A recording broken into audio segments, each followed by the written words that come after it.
Fala, família do Agro, tudo bem com vocês? Vamos começar mais um episódio do AgriProsa Podcast. Aqui sempre tem entrevistas fantásticas com pessoas incríveis. Temos também o canal AgriProsa no YouTube. Que tal dar uma passadinha por lá e assistir as entrevistas que você ouve por aqui? E se você achar que vale a pena, vai lá, se inscreve no canal. O like eu tenho certeza que você vai deixar por lá, né? E se você conhecer alguém que possa se interessar por algum dos assuntos dos vídeos, então compartilha. Simbora então para mais um AgriProsa Podcast. Rural, urbano e imóveis, onde o campo e a cidade se encontram com perfeição. Somos especialistas em comercialização de fazendas, lotes para ranchos, chácaras e sítios. Acredite, encontrar o lugar dos seus sonhos é mais fácil do que você imagina. Realize o sonho de viver em harmonia com a natureza. 992805757. Siga Rural Urbano Imóveis RV nas redes sociais. O meu entrevistado de hoje é Anderson Galvão, que é fundador e CEO da Celeris Consultoria. É o responsável também pela criação do Getap. Já já vocês vão entender o que é o Getap. E o tema da nossa entrevista será: campeões em produtividade de milho serão premiados. Anderson, meu amigo, como é que você está? Tudo bem? Olá, Divino, tudo bem? Tudo ótimo por aqui. Meu amigo, conta pra gente aí o que é o Getap. Tá, muito bem. O Getap, Divino, ele é resultado de um histórico de alguns anos, alguns bons anos, olhando a cultura do milho de forma muito estratégica. O Getap significa Grupo Tático para o Aumento da Produtividade. E de onde vem esse tema, de onde vem esse objetivo? Na Celeris, como consultoria, que eu comecei lá no início dos anos 2000, a gente sempre teve muito envolvido com o tema de planejamento estratégico, visão de longo prazo, entender mudanças de cenário, mudanças de tendência. E nesse sentido, ao longo desses quase 22 anos, algumas coisas que a gente observou. Eu me lembro claramente num projeto nosso com um cliente lá em 2002, onde a gente fazia alguns cenários, onde a gente colocava a área de milho inverno, que antigamente a gente costumava chamar de safrinha, maior do que a área de milho verão. Em 2000 isso era um absurdo, porque o milho verão era 15, 16 milhões de hectares e plantava pouco mais de 2 milhões de hectares de milho da safrinha. Então, um dos objetivos nossos sempre foi muito entender essas engrenagens, entender essas dinâmicas que transformam a agricultura. Outra dinâmica que a gente estudou era lá mais ou menos em 2004, 2005, quase 20 anos atrás. O crescimento da posição da relevância do Brasil como exportador de milho. Lá em 2000, 2004, o Brasil era um eventual importador de milho.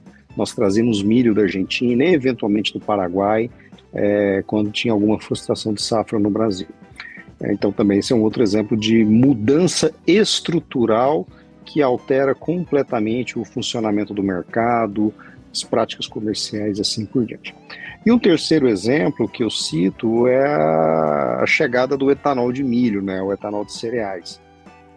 Lá em 2011, ou seja, 12 anos atrás, na época a gente fez um estudo onde a gente projetava e recomendava a viabilidade econômica do etanol de milho na região central do Brasil. Então, todos esses elementos, né, a mudança do verão para o inverno, o crescimento do cerrado, o disparado das exportações de milho, o nascimento da indústria de etanol de milho, tudo isso tem um impacto muito grande sobre uma ótica de demanda, de produção, de consumo. E aí por isso que lá em 2020, depois eu falo um pouco mais à frente desse outro detalhe, a gente toma a decisão de replicar um projeto que é muito bem sucedido, que é o SESB, que começou lá em 2007, 2008, que tinha naquela ocasião o intuito de fomentar o aumento da eficiência e da produtividade da cultura da soja. 15 anos depois, o SESB é uma história de sucesso, os ganhadores do SESB, todos acima de 100 sacas de soja por hectare, e o Getap vem essencialmente na mesma estrada. A gente tem como propósito identificar, selecionar, divulgar e prestigiar agricultores que, através de práticas agronômicas eficientes do ponto de vista agrícola propriamente dito, do ponto de vista econômico e também do ponto de vista de sustentabilidade, que estas práticas possam ser replicadas de tal forma que a produtividade média do Brasil no médio e longo prazo, ela saia de uma média que a Conab coloca em 6 toneladas por hectare, um pouco mais disso, para médias que a gente entende possíveis e factíveis com a tecnologia, com a gestão, com o conhecimento que existe disponível no mercado hoje. Essa, numa história longa, curta, é a razão e o propósito que a gente criou esse projeto GETAP lá no final de 2020, começo de 2021. Como é que vocês fazem a identificação desses produtores?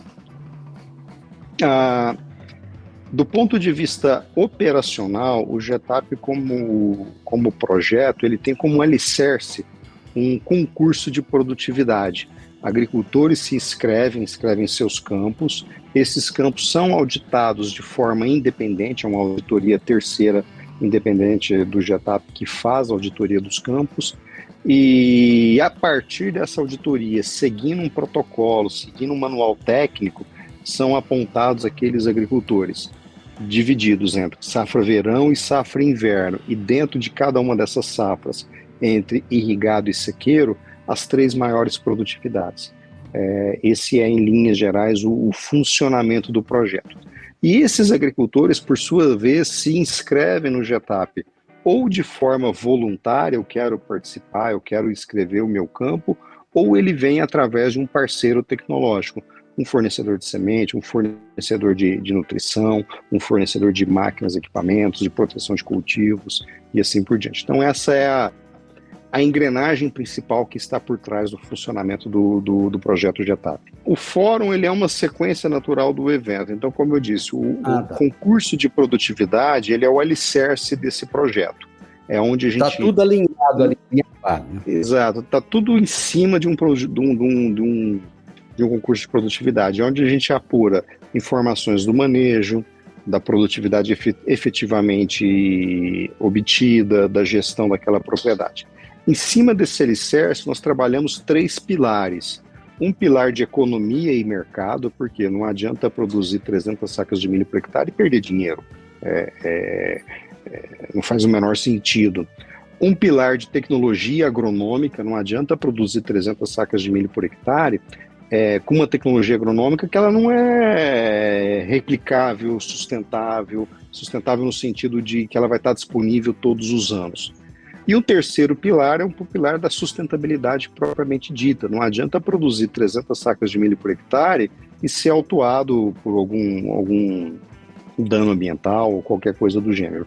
E uma das razões do tema da sustentabilidade é uma frase que aqueles que me conhecem pessoalmente já me escutaram falar muitas vezes, dizem que o diabo é esperto não é porque ele é sábio, ele é esperto porque ele é velho.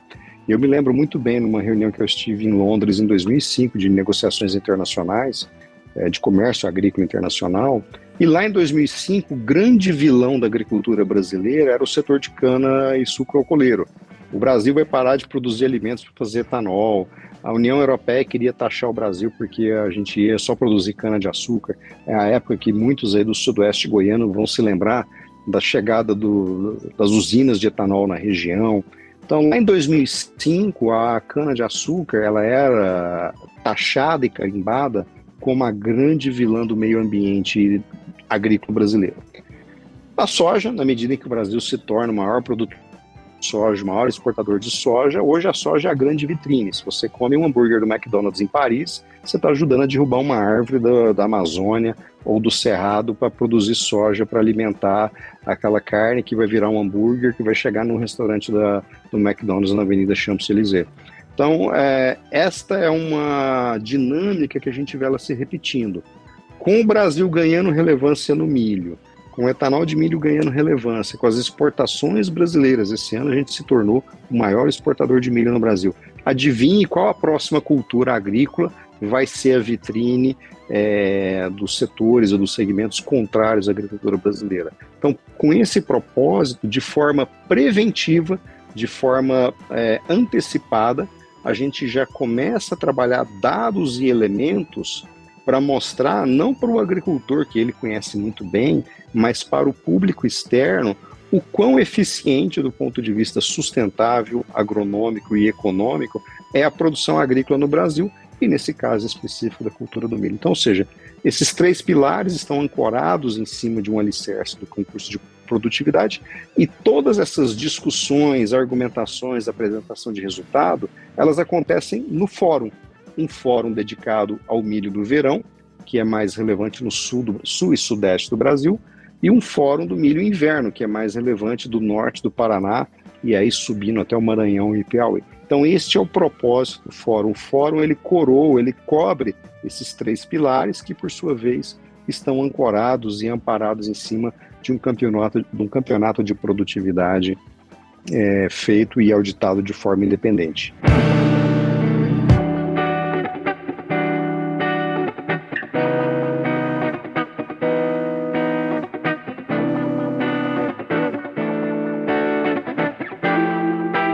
Estou conversando hoje com Anderson Galvão, CEO da Celeris Consultoria. Ô Anderson, mas vocês conseguem pegar esses resultados e colocar isso lá fora, mostrar lá fora? Porque o grande problema nosso, conforme você mesmo disse, não é produzir. A gente produz de forma sustentável, tá bacaninha. O problema é contar isso lá fora, porque o agronegócio brasileiro ainda não conseguiu isso.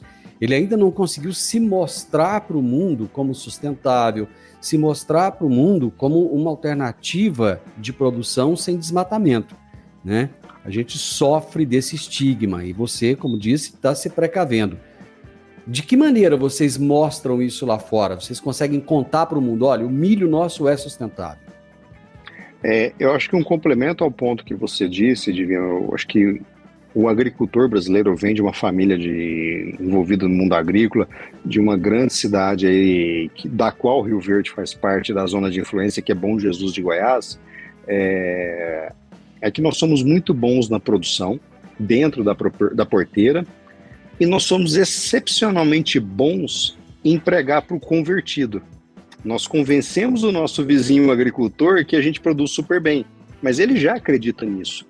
Nós somos muito ruins em pregar para aqueles que de fato precisam ser convertidos. Aquele cidadão que está lá na praia de Ipanema, aquele cidadão que está lá na Europa, que de fato precisa conhecer. Então, um dos temas que eu trabalhei muito ao longo da minha carreira foi nesse tema da comunicação para aquele que não acredita ou não conhece o nosso setor, porque convencer aquele que já acredita não tem trabalho nenhum, né? Então, neste contexto, à medida em que a gente vai gerando dados, fatos e argumentos, a gente coloca essa matéria-prima na forma de artigos que são publicados na mídia, igual a gente está fazendo aqui agora, e em artigos que são publicados em revistas especializadas, e muito participando de eventos no Brasil e fora do Brasil, contando essa história. Essa é uma história que tem que ser contada 1000 vezes, 1000 dias seguidos, sempre. Para quê? Para que gradativamente aquele interlocutor que não conhece o nosso setor fala, opa, não é bem assim. Então eu já me lembro de experiências na Europa, na Ásia, nos Estados Unidos, que quando você traz fatos e dados mais concretos, o cara fala, opa, deixa eu pensar, não é bem assim. Então esse é um dos outros elementos que a gente tem como objetivo do projeto GETAP, Divino. O produtor brasileiro, ele já tem a verdadeira noção da importância do milho, porque muitas vezes o produtor se preocupa com a soja e o milho é o seguinte, é a renda extra que pode vir a acontecer.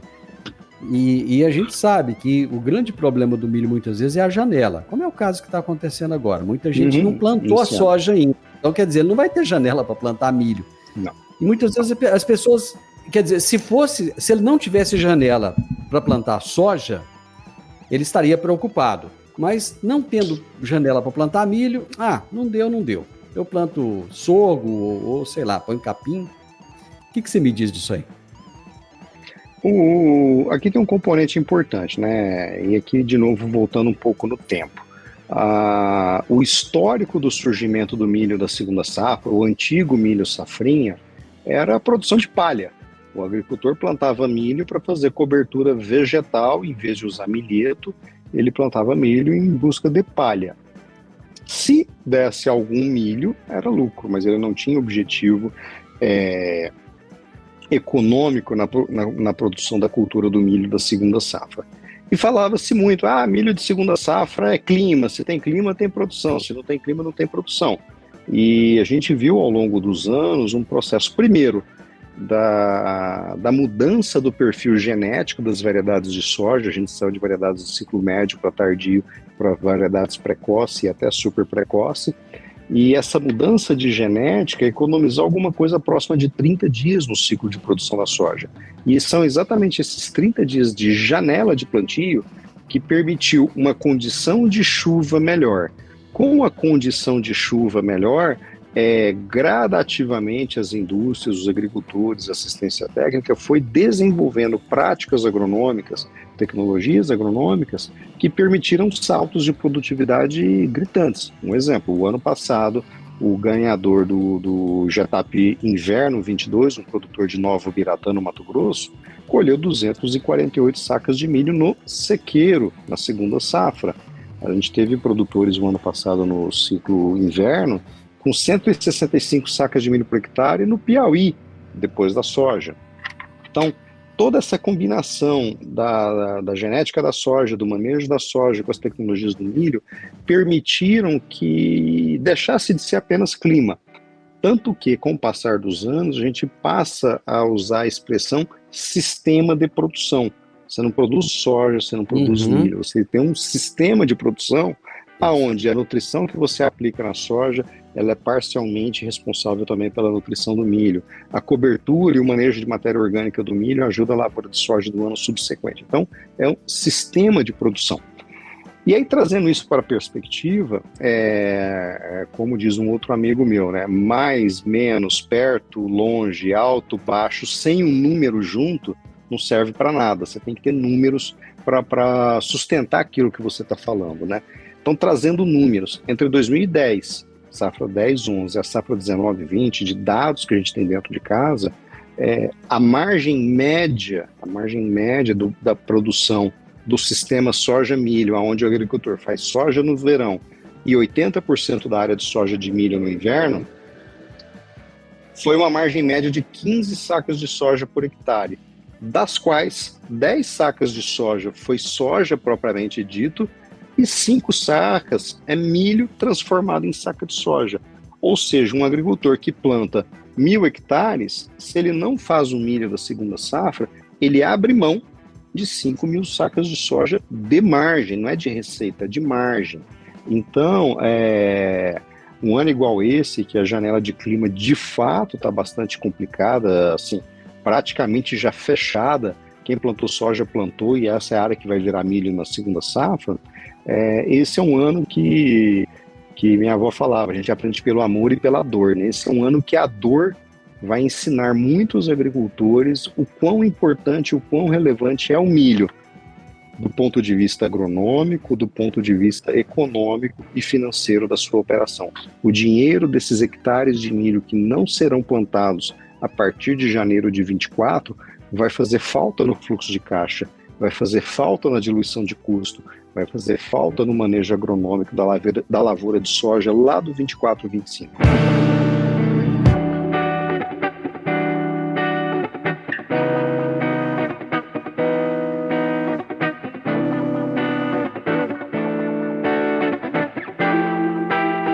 Hoje eu estou proseando com o Anderson Galvão e ele está mostrando o quanto a cultura do milho tem se tornado importante no Brasil e está trazendo dados fantásticos aqui para a gente. Você tocou num ponto interessante, que é a questão, em termos do concurso, da economia. Porque muitas vezes a gente observa que existem alguns concursos em que o pessoal planta ali um determinado talhão e tem um nível de produtividade altíssimo, mas o custo daquela produção inviabiliza comercialmente aquele negócio. Quer dizer... É igual o concurso de vaca leiteira.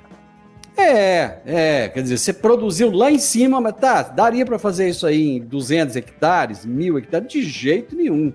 Dá para fazer naquele pedaço ali, porque o cara, é aquela história, põe tudo que você puder ali, naquele lugar, para ver se dá alguma coisa a mais, né? Produz no vaso. Isso, e você tocou num ponto interessante, né? Tem que ser viável economicamente, né? E aí, nesse sentido, isso é inclusive uma das regras para escrever um campo no GETAP. O campo auditado do GETAP, ele tem uma área entre 3 e 5 hectares. Por quê? É mais ou menos o que vai colher de milho, que vai encher uma carga de caminhão, que esse caminhão, por sua vez, vai ser pesado no armazém junto com o time de auditoria. Porém, essa área entre 3 e 5 hectares, ela necessariamente, obrigatoriamente, tem que fazer parte de um talhão comercial. E o manejo que foi aplicado nela é o mesmo manejo do talhão comercial. Então, por exemplo, vou citar o exemplo do Rio Grande do Sul, onde as áreas médias são menores. Nós tivemos no verão desse ano, lá no Rio Grande do Sul, um campo irrigado de um pivô de 105 hectares, se não me falha a memória, 100 e alguma coisa hectares, que colheu 330 sacas de milho por hectare irrigado. Só que a média do pivô ficou em 300 sacas de milho por hectare. Então, ou seja, o plot, aquela figura, aquela fatia que foi auditada pelo GETAP, ela reflete bem o que foi a média daquele talhão comercial. Mesmo exemplo, a gente teve produtores já do inverno do ano passado, com produtividades acima de 200 sacas de milho, que num talhão de 80, 90, 100 hectares, a média ficou 180 sacas de milho por hectare. O plot auditado pelo GETAP ficou próximo ali dos 200 sacos de milho. Mas não é que o plot do GETAP deu 200 e o talhão deu média de 80, né? Então não faria muito sentido, né? Bom, tem o evento de vocês, o terceiro concurso de produtividade no milho, acontece quando? Dia 28 de novembro, semana que vem, a próxima semana, lá em Indaiatuba, São Paulo, onde vai ter o fórum com a divulgação e a promoção aí desses agricultores de destaque na produção do milho da segunda safra. Aí esse evento conta com palestras, como é que é o funcionamento? Sim, palestras técnicas cobrindo esses 3 pilares, né? A questão econômica, a questão de tecnologia agronômica e a questão da sustentabilidade da produção. Bom, para a gente finalizar, que conselhos você daria para os produtores de milho e também para outros profissionais do agronegócio que buscam aumentar a sua produtividade e também a questão da sustentabilidade que você colocou aí? Acho que o principal ponto, Divino, é o seguinte, nós vivemos 3 anos excepcionalmente fora da curva. Todos os planetas estiveram alinhados. Os preços subiram quando os custos estavam baixos, a Rússia invadiu a Ucrânia e não faltou fertilizante para o Brasil, a Covid parou o mundo agrícola em especial, mas não parou o mundo agrícola brasileiro, e principalmente a santa padroeira da agricultura, que os que já me viram falar isso em palestra conhecem, né? Nossa Senhora da taxa de câmbio ajudou muito a agricultura brasileira, né? Então, o que eu quero dizer?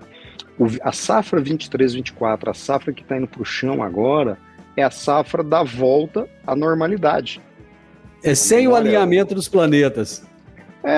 Condições normais de temperatura e pressão. E é a safra que, nos números que a gente tem, e aí é número, não é eu acho que é, números que a gente tem de clientes, de empresas que a gente acompanha, é uma safra que, com os custos atuais, preço um pouquinho mais alto, um pouquinho mais baixo, vai deixar de margem, e aí eu vou falar da importância dessa palavra, que se chama margem,